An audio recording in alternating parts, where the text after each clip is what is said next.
My name is Emma Foster, and what I'm about to tell you still makes my hands shake when I think about it. Imagine working for 5 years, saving every penny, finally buying your dream home, only to have your own parents try to steal it from you. Not for themselves, but for your divorced sister who they claimed deserved it more. They actually showed up at a family gathering with a fake eviction notice, demanding I hand over my keys in front of 20 relatives. But what they didn't know was that I had something they never expected: legal protection that would expose their scheme and change our family forever. If you're watching this, please subscribe and let me know where you're watching from. I read every comment, and your support means everything. Let me take you back to that Sunday afternoon that started like any other family gathering. The Grandview restaurant had been our family's celebration spot for 20 years. Every milestone, every holiday, every reunion happened in their private dining room with its crystal chandeliers and mahogany panels. That Sunday was supposed to be Aunt Margaret's 70th birthday lunch. 23 relatives had gathered, from my grandmother down to my cousin's newborn. The table stretched the entire length of the room, covered in white linen and decorated with fresh orchids. I sat between Cousin Mark and Uncle James, enjoying the seafood bisque, when my father suddenly stood up, tapping his water glass with a spoon.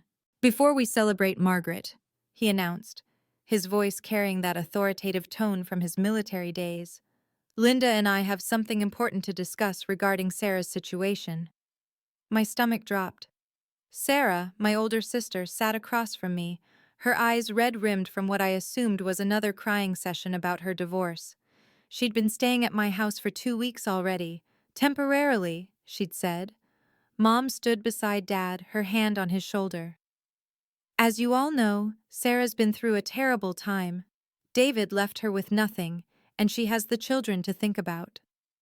The room grew quiet. Even baby Lucas stopped fussing. 20 pairs of eyes shifted between Sarah and my parents. "Family takes care of family," Dad continued, reaching into his suit jacket. "And sometimes that means making sacrifices for those who need it most." I watched him pull out a white envelope, his movements deliberate and practiced. This wasn't spontaneous. They'd planned this. "Emma," he said, turning to me with that look, the one that used to make me hand over my report cards in middle school. "We need to discuss your living situation." Then Dad pulled out an envelope from his jacket, and my whole world tilted. He slid the envelope across the table, past the bread basket and water glasses, until it stopped directly in front of me. The room was so silent I could hear the air conditioning humming overhead. "Go ahead, open it," Mom urged, her voice sweet but firm. With trembling fingers, I picked up the envelope. Inside was a single sheet of paper, handwritten in my father's distinctive block letters. At the top, underlined twice, "Notice to vacate." "This is a joke, right?" My voice came out smaller than I intended. "Sarah needs your house, Emma," Dad stated flatly. "You have 30 days to make arrangements. We've already discussed it with her, and she's ready to move in next month." Sarah dabbed at her eyes with a tissue, perfectly timed. "The kids need stability, Emma. You understand, don't you? You're single, you can rent a nice apartment downtown, closer to your office." I scanned the paper. It was absurd. No legal letterhead, no proper formatting, just my father's handwriting demanding I surrender the property for family necessity. "This isn't even legal," I managed. Mom's face hardened.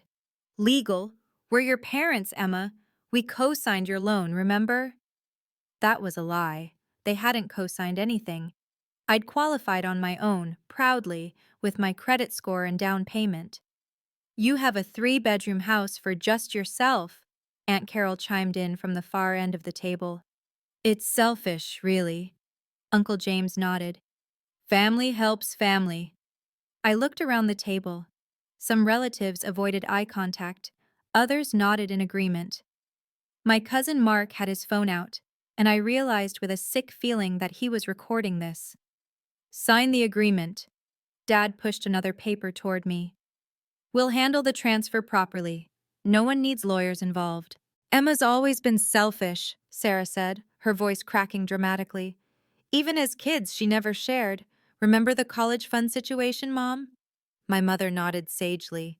We had to split it evenly, even though Sarah had better grades. Another lie. I'd earned academic scholarships while Sarah partied through community college, but correcting them now would look defensive, petty. A single woman doesn't need a three-bedroom house, Aunt Carol repeated, louder this time. It's wasteful. Sarah has two children who need their own rooms. Emma probably rattles around in that big space, Cousin Beth added.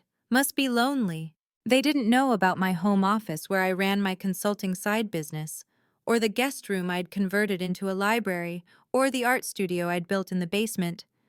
To them, I was just single Emma. Incomplete, unnecessary, taking up space meant for real families. Sarah stood up, swaying slightly for effect. I haven't been sleeping. The kids cry every night asking why Daddy left. We're crammed in Mom's basement while Emma has 3 bathrooms she doesn't even use. 2 bathrooms, I corrected quietly. See? Dad's voice rose. You're arguing about bathrooms while your sister's children suffer? My grandmother, who'd been silent until now, spoke up. In my day, family shared everything. This individualism is what's wrong with your generation, Emma. The irony wasn't lost on me. Grandma lived alone in a 5-bedroom house since Grandpa died 10 years ago. Maybe Emma can't afford the mortgage alone anyway, Uncle Pete suggested.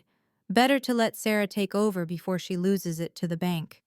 I wanted to scream that I'd never missed a payment, that my mortgage was only 22% of my income, that I'd just gotten promoted to senior financial analyst. But they'd already decided who I was, the selfish little sister who needed to learn about sacrifice.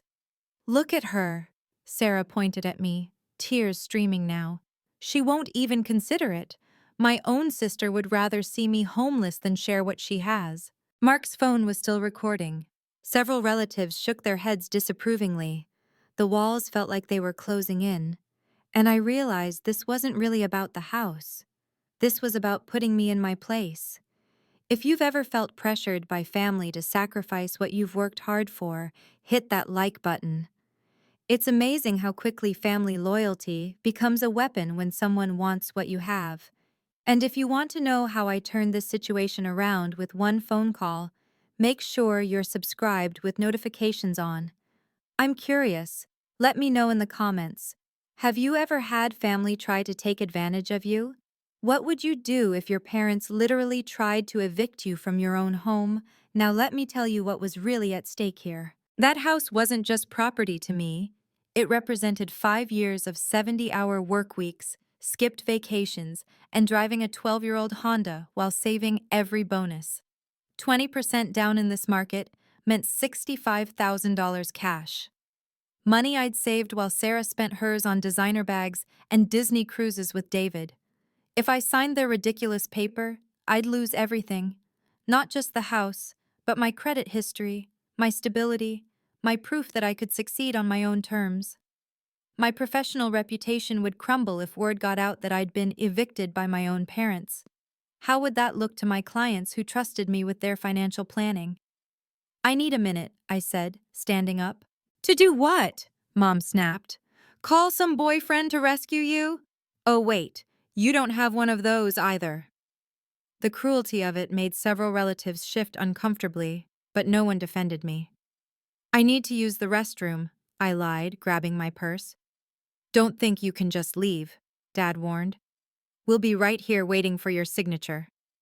As I walked past Sarah, she grabbed my wrist. Please, Emma, my babies need this. Don't you have any maternal instinct at all? I pulled free and headed for the door, my phone already in my hand. 3 missed calls from a number I recognized. Marcus Chen, the real estate attorney who'd handled my closing. But why was he calling on a Sunday? In the hallway, I quickly texted him. At Grandview, family trying to force me to sign over my house. Help! His response was immediate. Do not sign anything. On my way. 15 minutes. Then another text. Check your email. Sent you something Friday about your deed. Important. My hands shook as I opened my email. There it was. Sent Friday at 4:47 p.m.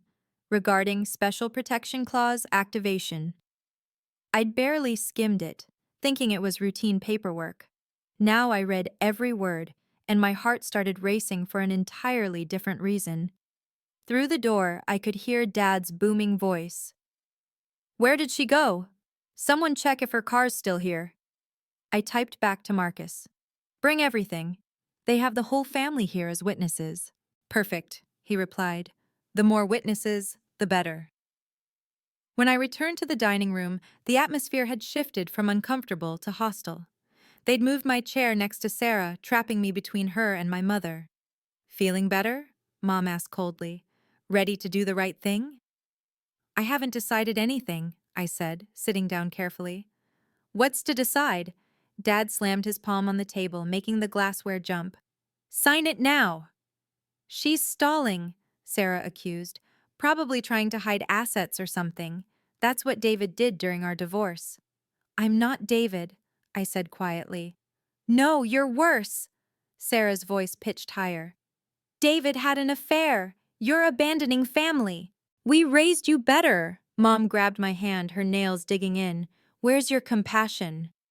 28 years we invested in you," Dad added. "Fed you, clothed you, educated you." "I paid you back for college," I interrupted. "That's not the point." He stood up, looming over me. "Family isn't about money." "Then why are you trying to take my house?" The question hung in the air for a heartbeat before Sarah burst into fresh tears. "Listen to her. My children are homeless, and she's worried about property values." "Your children aren't homeless," I pointed out. "You're living with Mom and Dad." "In a basement," Sarah wailed. "They deserve better." "Then work for it like I did," I said, immediately regretting it as the room erupted. "How dare you!" Aunt Carol gasped. "Heartless," Uncle James added. "Think of the children." Grandma clutched her chest dramatically. My phone buzzed. "Marcus, 5 minutes. Don't sign anything. Recording everything?" I glanced at Mark, still filming. "Actually, yes," I muttered. "What?" Mom demanded. "Nothing. I need 10 minutes to think." "You've had 10 minutes," Dad roared. "Sign it or we're done. No inheritance, no holidays, no family." "Robert, calm down," Aunt Margaret finally spoke up, looking uncomfortable. "Stay out of this, Margaret," Mom snapped. "This is between us and our ungrateful daughter." Sarah slid the paper closer to me, placing a pen on top. "Please, Emma, for once in your life, think of someone besides yourself." My phone buzzed again. Marcus. Walking in now. The door to the private dining room opened, and everything was about to change. "I need more time," I said, pushing the paper back towards Sarah. "Time for what?" Dad's face was turning red. "To lawyer up? To screw over your family?" "Maybe she's waiting for someone," Sarah said suspiciously. "Emma, did you call someone?" Before I could answer, Mom snatched my phone from the table. "Let's see who you're texting." "Give that back!" I reached for it, but she pulled away. "Marcus Chen?" She read from the screen. "Who's Marcus Chen?" "Probably some boyfriend she's hiding," Sarah sneered. "Another secret, Emma?" "I don't have secrets," I said, trying to stay calm, "and I'm not signing anything under duress." "Duress?" Dad laughed bitterly. "We're your family, not criminals. You're threatening to disown me if I don't give up my house. What would you call it?" "I'd call it a wake-up call," Uncle Pete interjected. "About time someone taught you about sacrifice." Mark moved closer with his phone, getting a better angle. "This is intense," he muttered to his girlfriend. "Delete that video," I told him. "Why?" Mark smirked. "Afraid of evidence? Truth hurts, doesn't it?" "The truth?" I stood up, my composure finally cracking. "The truth is that I worked for everything I have while Sarah what?" Sarah jumped up too, getting in my face. "Go ahead, say it. While Sarah was raising children and trying to save her marriage? While Sarah was spending money she didn't have." The words burst out before I could stop them. The room gasped collectively. Even the waitstaff hovering by the door looked shocked. "How dare you!" Mom raised her hand as if to slap me, then caught herself. You jealous little Mrs. Foster? A calm, professional voice cut through the chaos. I don't believe we've met. I'm Marcus Chen. Everyone turned toward the door. Marcus stood there in an expensive charcoal suit, looking like he'd stepped out of a law firm's senior partner meeting rather than rushed here on a Sunday afternoon. Who the hell are you? Dad demanded. Marcus smiled pleasantly, pulling out a business card. Emma's attorney. I understand there's some confusion about property ownership? The room went dead silent. Sarah's mouth fell open.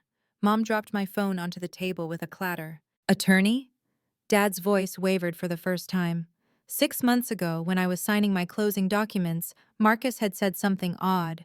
Always get it in writing, Emma. Especially with family. Especially when money's involved. I'd laughed it off then. My family would never try to take advantage of me. We had our issues, sure, but we weren't those kinds of people. Your house has a special protection clause, he'd explained, sliding an extra document across his desk. It's something I recommend for all my single clients, particularly women. It prevents anyone from claiming ownership through coercion, emotional manipulation, or familial pressure. Seems paranoid, I'd said. Paranoid is my middle name, Marcus had smiled. Well, actually it's James. But you get the idea. Initial here, here, and sign here. Now, standing in that dining room with my family glaring at him like he was the enemy, I understood why he'd insisted. Emma doesn't need a lawyer, Mom said, recovering first. This is a family matter. Actually, Marcus said, setting his briefcase on the table, when it involves property transfer and what appears to be an attempted illegal eviction, it's very much a legal matter. Illegal? Sarah sputtered. We're her family. Family members commit 64% of financial fraud, Marcus stated calmly. May I see this supposed eviction notice? Dad reluctantly pushed the handwritten paper toward him. Marcus photographed it with his phone, then actually chuckled. This is adorable, he said. Did you use a template from the internet? It's a formal notice, Dad insisted. It's toilet paper, legally speaking, Marcus replied. Emma, have you signed anything? No. Good, don't.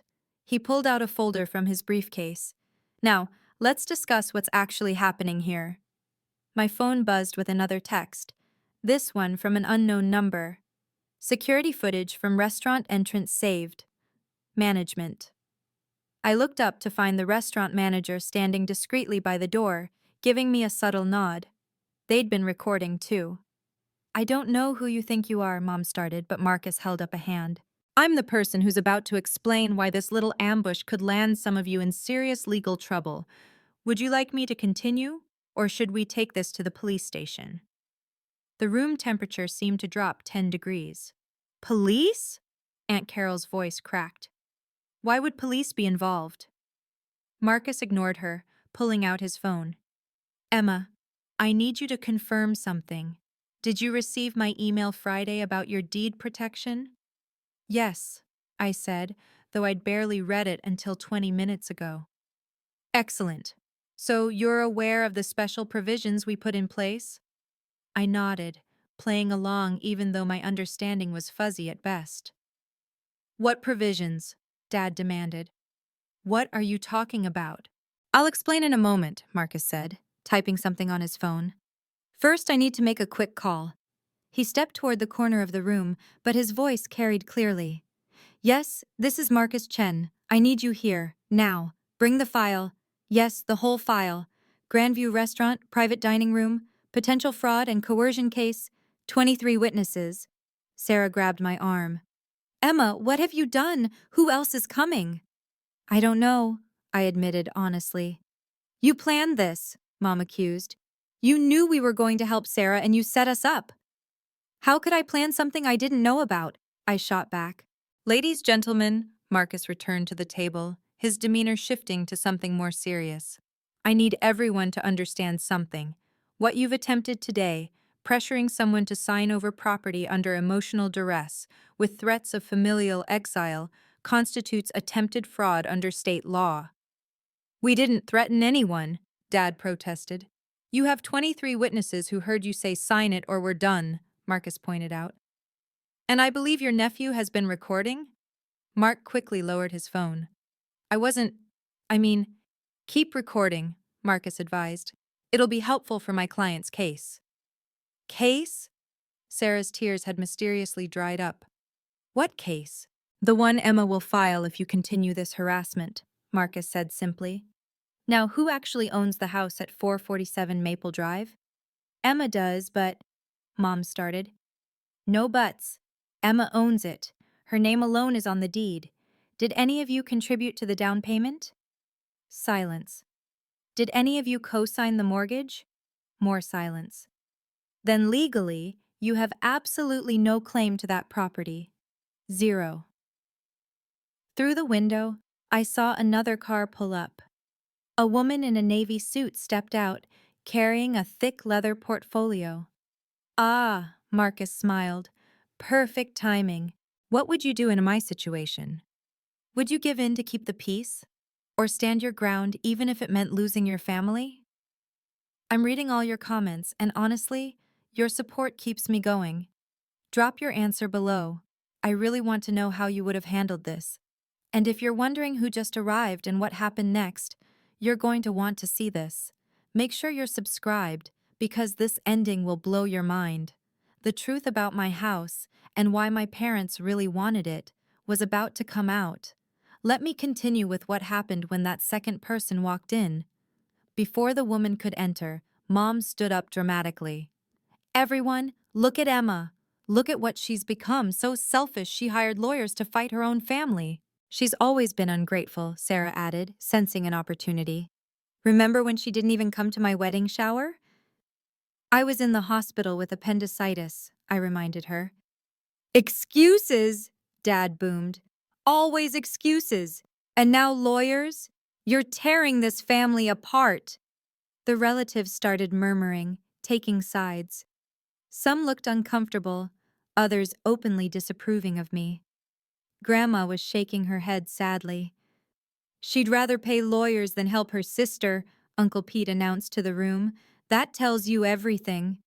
How much is this costing you, Emma? Aunt Carol asked smugly. Thousands, while your sister's children go without? Sarah suddenly clutched her chest. I can't breathe. The stress. She swayed dramatically, and Uncle James caught her arm. Someone get her water! Sarah's having a panic attack, Mom cried. Look what you've done, Emma! The room erupted in chaos. Relatives rushed to Sarah's side. Someone called for the manager.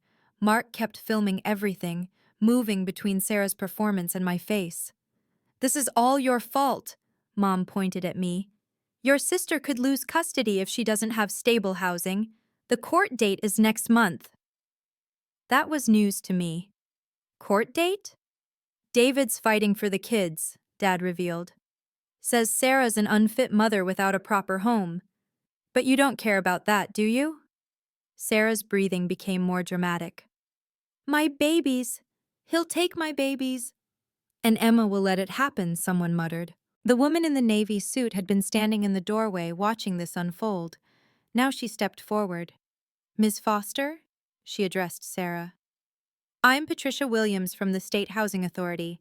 That's quite a performance, but you might want to save it for someone who hasn't seen your housing application. Sarah's panic attack miraculously stopped. My what? The application where you listed your current residence as your parents' four-bedroom house, not their basement. The one where you stated you had no immediate need for emergency housing. The room went silent again. You've been investigating us? Mom gasped. No, Patricia said calmly. But when someone reports potential housing fraud, we do our due diligence. Who reported us? Dad demanded, his face now purple with rage. Patricia didn't answer, instead pulling out a tablet. Mr. Foster, are you aware that attempting to coerce someone into giving up their legal residence is a federal offense? Federal? His voice cracked. When it involves fraudulent documentation and conspiracy, yes. She gestured to the handwritten eviction notice. May I? Marcus handed it to her. She photographed it, shaking her head.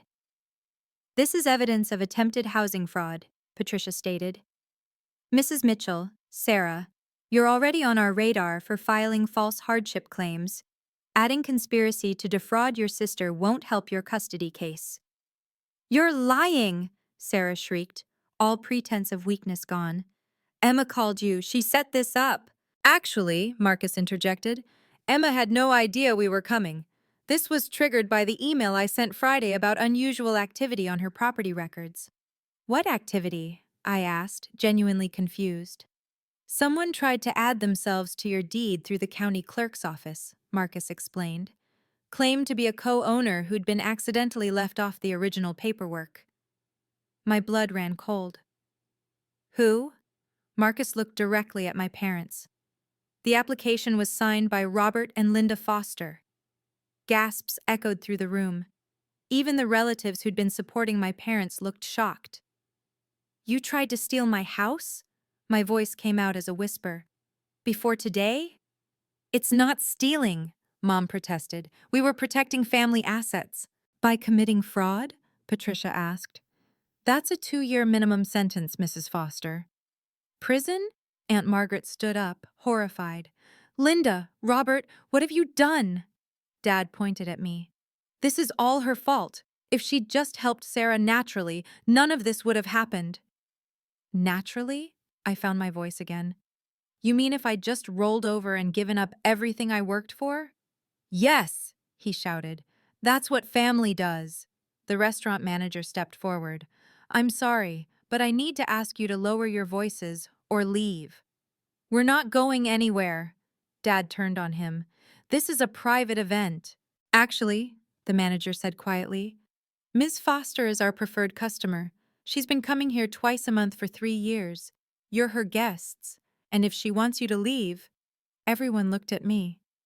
For the first time all afternoon, I held all the power. Marcus opened his briefcase with deliberate precision, pulling out a thick folder marked Foster E. Property Protection File. Let me explain what's actually happening here, he began, his voice carrying the authority of someone who'd done this many times before. Emma Foster is the sole legal owner of the property at 447 Maple Drive. She purchased it with her own funds, qualified for the mortgage independently, and has never missed a payment. But we're her parents, Mom started. Which gives you exactly 0 legal claim to her property, Marcus interrupted. However, what's more interesting is this. He pulled out a document with an official seal.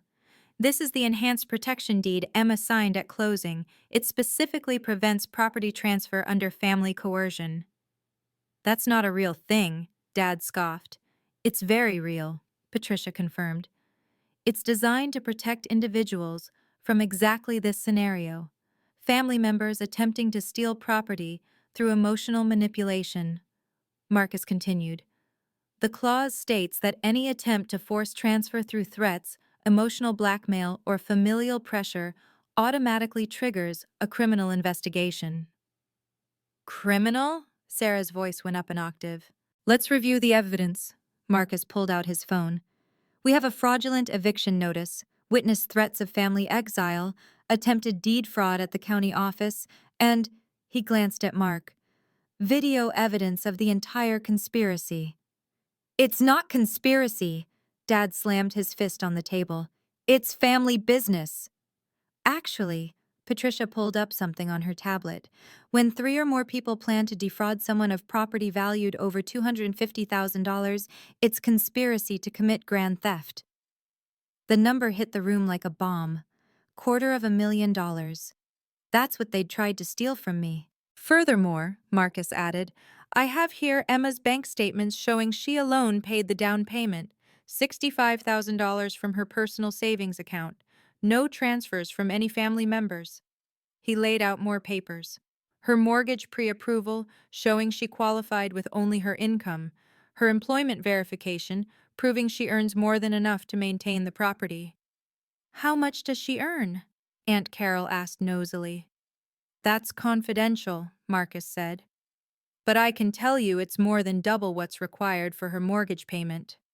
Sarah's face was crumbling. This isn't fair. She doesn't need all that space. Need is irrelevant, Patricia stated. Ownership is what matters. And legally, morally, and ethically, that house belongs to Emma alone. But the custody case, Sarah started desperately. Your custody case has nothing to do with your sister's property, Patricia cut her off. And filing false housing claims won't help you with the judge.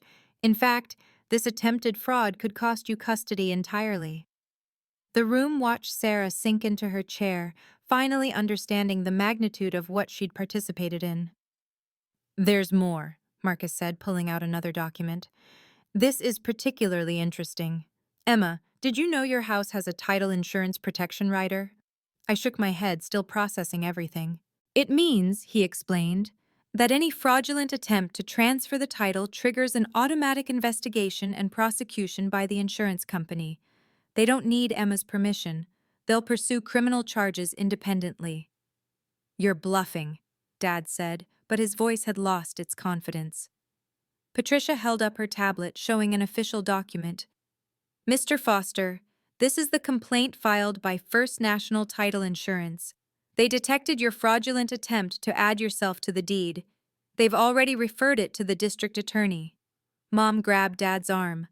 Robert, what did you do? It was supposed to be simple, Dad exploded. Add our names, transfer to Sarah, done. The clerk said it happens all the time with family properties. What clerk? Patricia asked sharply. Dad went silent, realizing he'd said too much. Here's what's going to happen, Marcus announced. My client has several options. Option 1, press full criminal charges for attempted grand theft, fraud, and conspiracy. That's minimum 2 years prison for the primary conspirators, possible probation for accessories. Several relatives shifted nervously. Option 2, he continued. Emma can file for restraining orders against anyone who participated in this scheme, preventing them from coming within 500 feet of her or her property. You can't ban us from seeing our daughter, Mom cried. Actually, she can, Patricia confirmed. Attempted property theft is grounds for a permanent protective order. Option 3, Marcus said, looking directly at me. Emma can choose to handle this privately, with conditions. What conditions? I asked. Full written apologies from all conspirators, signed agreements to never attempt any claim on her property. Sarah moves out within 48 hours, and a cease and desist preventing any family member from discussing her property or finances again. That's blackmail, Sarah accused. No, Marcus smiled coldly. Blackmail is threatening to disown your daughter if she doesn't give you her house. This is consequence management. Mark had stopped recording, his face pale. I didn't know it was illegal. I just thought it was family drama. Ignorance isn't a defense, Patricia warned. That video could make you an accessory. However, Marcus added, if you're willing to provide that video as evidence and testify truthfully, you'd likely receive immunity. Mark nodded quickly. Yes, absolutely, whatever you need. Traitor, Dad spat at him. No, Uncle Robert, Mark said quietly. I'm not going to jail for your scheme. The power dynamic in the room had completely shifted. The relatives who'd been pressuring me were now looking for exits. My parents sat frozen, finally understanding they'd committed actual crimes. And Sarah. Sarah was crying real tears for the first time all day. Marcus placed 3 documents on the table. Mr. and Mrs. Foster, Sarah Mitchell. These are cease and desist orders. Sign them now or I call the district attorney. We need a lawyer, Dad said weakly. You should have thought of that before attempting fraud, Patricia responded. Mr. Chen is offering you a gift, the chance to avoid prosecution. I wouldn't waste it. Mom picked up the pen with shaking hands. If we sign, Emma won't press charges? Correct, Marcus confirmed. But violate any terms, and criminal prosecution proceeds automatically. She signed, tears streaming down her face. Not tears of manipulation like Sarah's earlier performance, but genuine tears of humiliation and defeat. Dad signed next, his military bearing completely broken. The man who'd commanded respect through intimidation my whole life looked small, deflated. Sarah held out the longest. "This isn't fair. I need help. I'm getting divorced." "Your divorce isn't Emma's responsibility," Marcus said firmly. "Sign or face fraud charges that will guarantee you lose custody." That did it. Sarah scrawled her signature and pushed the paper away like it burned her. "Now," Marcus turned to the rest of the room. "Anyone who participated in pressuring Emma today needs to understand. You could be considered accessories. I suggest written apologies within 72 hours. Aunt Carol immediately spoke up. "Emma, I'm so sorry. I had no idea." "Save it for the letter," I said, finding my voice at last. Marcus pulled out another document. "Sarah, this confirms you'll vacate Emma's property within 48 hours. All your belongings removed, keys returned, no damage to the premises." 48 hours? Sarah protested. "Where am I supposed to go?" "Your parents have a 4-bedroom house," Patricia pointed out. "Your housing application confirms it has adequate space." "Speaking of which," Marcus added, "the false hardship claims you filed? Those are being reviewed. Any benefits you received fraudulently will need to be repaid." Sarah's face went white. "How much?" "Around $3,000 according to preliminary calculations," Patricia said. The room was silent, except for Sarah's quiet sobbing. Real consequences were hitting home. "Emma," Marcus turned to me, "do you want to add anything to the agreements?" I stood up, looking at my family, these people who'd tried to destroy me for their own gain. "Yes, I wanted in writing that no family member will ever ask me for money, property, or financial assistance again. Any request voids the agreement and triggers prosecution." "You can't cut us off completely," Mom gasped. "You tried to steal my house," I said simply. "You're lucky I'm not sending you to prison." Marcus added the clause, and they had to initial it. Each stroke of the pen was another nail in the coffin of our relationship. But I felt free. Finally, utterly free. "There's one more thing," Marcus announced, pulling out his phone. "The restaurant's security footage and Mark's video will be held in escrow. If anyone violates these agreements or attempts to retaliate against Emma, the evidence goes directly to the police." "Retaliate how?" Uncle James asked nervously. "Spreading lies about her, harassment at work, damaging her reputation," Marcus listed. "Any form of retaliation triggers immediate legal action." The manager stepped forward. "Ms. Foster, would you like these people to leave now?" I looked around the room. Aunt Margaret's 70th birthday cake sat untouched on the side table, the candles unlit. "Yes, everyone except Aunt Margaret can leave." "You're kicking us out?" Dad stood up, trying to reclaim some authority. "No, you kicked yourselves out when you tried to steal from me," I replied calmly. "Emma, please," Mom begged. "We're still your parents." "Parents don't steal from their children," I said. "Parents don't threaten and manipulate and conspire. You stopped being my parents the moment you signed that fraudulent deed application." Sarah stood up shakily. "I need to get my things from your house." "Marcus will arrange a supervised move-out," I said. "You're not entering my home without legal supervision." "You really hate me that much?" Sarah asked. "I don't hate you," I said honestly. "I nothing you. You're just someone who tried to rob me and failed." The relatives filed out slowly, some muttering apologies, others silent. Mark stopped beside me. "Emma, I'm really sorry. I'll send you the video and delete my copies." "Send them to Marcus," I said. "And Mark? You might want to reconsider who you trust in this family." He nodded and left quickly. Soon, only my parents and Sarah remained, standing by the door. "This isn't over," Dad said quietly. "Yes, it is." Marcus stepped beside me. "And that sounded like a threat, Mr. Foster. Would you like to revise your statement?" Dad's jaw clenched, but he said nothing more. They left without another word. The room felt enormous suddenly, empty except for me, Marcus, Patricia, and Aunt Margaret, who'd been silent through everything. "Well," Aunt Margaret finally spoke, "that was overdue by about 10 years. I stared at her in surprise. Oh, Emma, she smiled sadly. I've watched them treat you like a second-class citizen your whole life. I should have spoken up sooner. I'm sorry. You knew they'd do something like this? I suspected. When they kept asking about your house value at Christmas, I worried. That's why I insisted on having my birthday here, in public.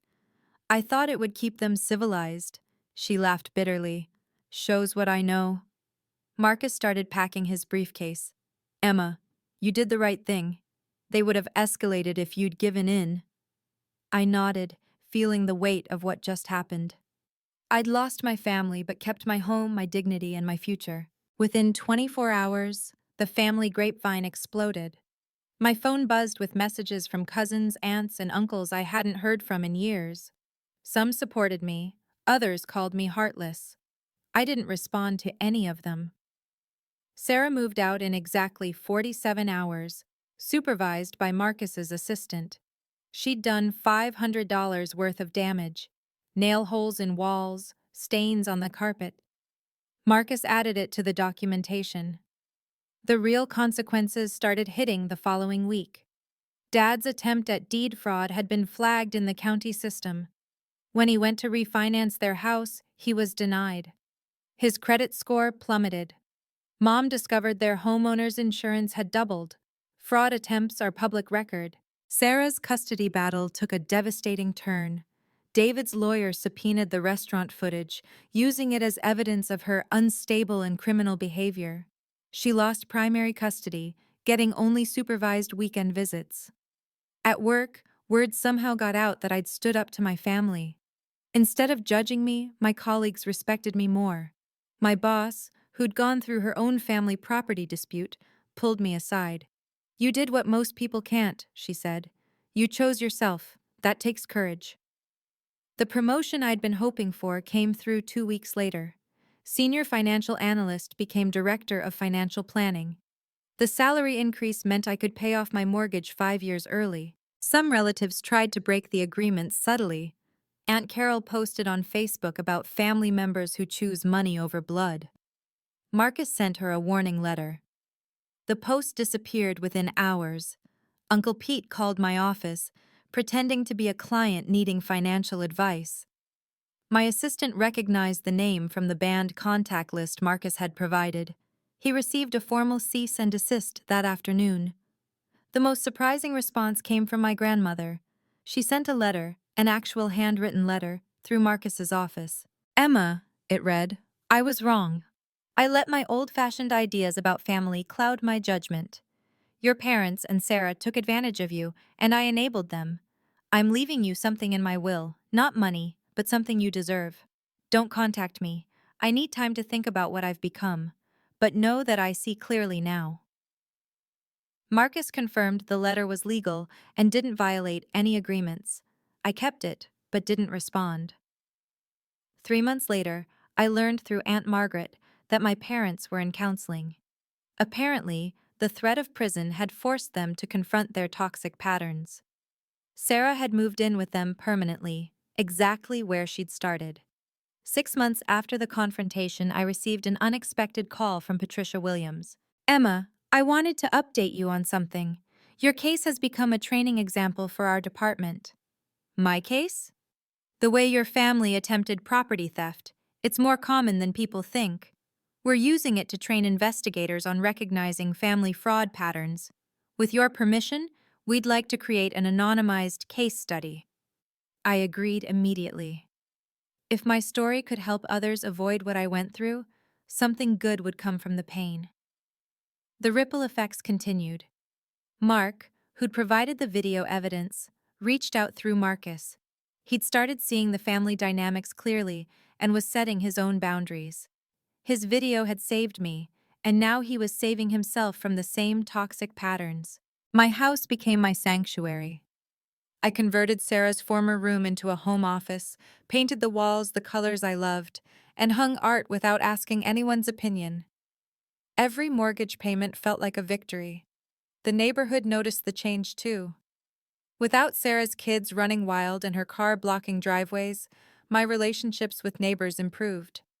Mrs. Chen from next door, who'd witnessed some of Sarah's tantrums, brought me cookies one day. You did the right thing, she said simply. Family that treats you like that isn't family. At work, I became known as someone who could handle difficult situations with grace. Clients trusted me more, knowing I had backbone. My consulting side business tripled within 4 months. The legal documentation proved useful in unexpected ways. When I applied for a business loan to expand my consulting practice, the bank officer noticed the enhanced property protection. Smart move, he said. We see too many family fraud cases. This shows you understand asset protection. The loan was approved at the lowest interest rate available. I learned that Dad had tried to contest the agreements through a lawyer. The lawyer reviewed the case, saw the evidence, and told him he was lucky to avoid prison. That ended any further attempts at manipulation. Sarah's life spiraled differently. Without my house as a backup plan, she had to face reality. She got a job, retail, but it was something. She couldn't manipulate her way through life anymore. Through it all, Aunt Margaret stayed in touch. She became the family I chose, rather than the family forced upon me. We had lunch monthly, never discussing the others unless necessary. You're thriving, she observed one afternoon. Cutting out the poison was the best medicine. Looking back now, that Sunday at the Grandview restaurant was the day I truly became an adult. Not when I graduated college, not when I bought my house, but when I stood up to the people who were supposed to love me most and said, no, this is mine. Family isn't about blood or obligation. It's about respect, genuine love, and healthy boundaries. The family I was born into taught me what I didn't want to be. The family I chose, Aunt Margaret, supportive colleagues, true friends, showed me what real connection looks like. My house is more than property now. It's proof that I can protect myself, that I deserve what I've earned, and that love without respect isn't love at all. Every room tells the story of my independence, my strength, my refusal to be diminished. To those watching who struggle with similar situations, document everything. Get legal protection before you need it. And remember, saying no to toxic family isn't selfish, it's self-preservation. The cease and desist agreements remain in effect. I haven't spoken to my parents or Sarah in over a year. Some might call that sad. I call it peaceful. The money I might have given them went into my retirement account instead. The energy I spent managing their crises now goes into building my business. Recently, I received word that Grandma passed away.